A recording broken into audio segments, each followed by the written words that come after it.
built an outdoor adventure pool. That's what we ended up naming it. And it was working through a landscaper. And when I first met with the landscaper and we talked about this potential project, they were kind of explaining the grade, the current landscape of the yard.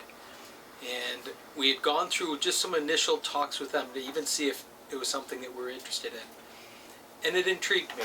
There was 35-foot difference between the basement floor of the house and the lake. So we've got all of this elevation change. That intrigued me.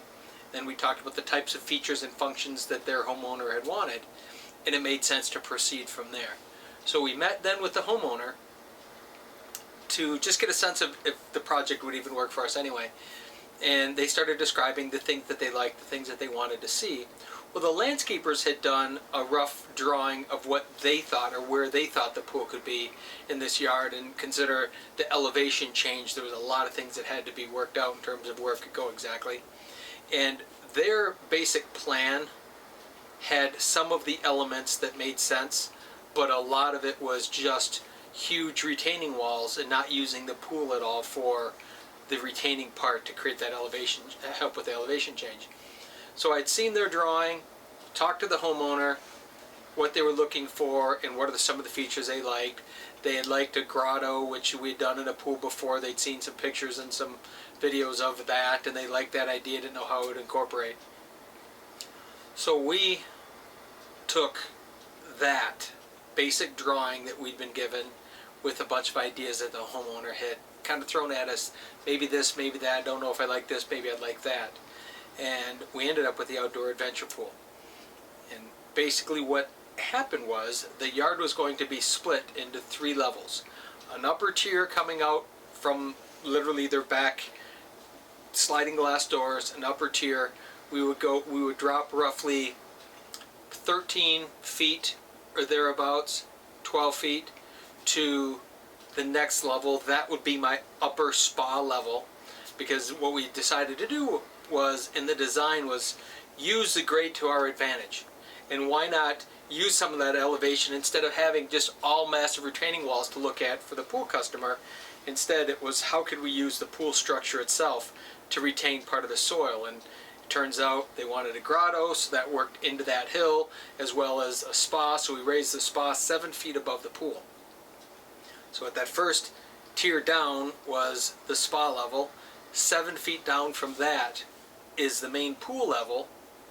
And then as the grade continued to drop off, we used the grade as well for one end to create a bar area. So then we dropped down another 3 feet.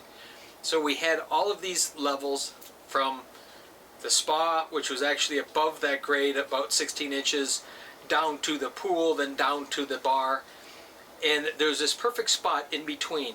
Instead of having just this vertical 7-foot stone wall up to the spa, and then how do you finish that off, I chose to tier it off and part way down, halfway down that tier, create another level in between where we could put a bar overlooking the pool.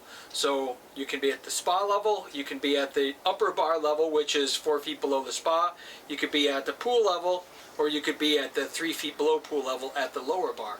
So we used all those grades and elevations to help deal with this extreme height, and then we had to work in the details of how to fit that all in to the space with additional retaining walls beyond heading down.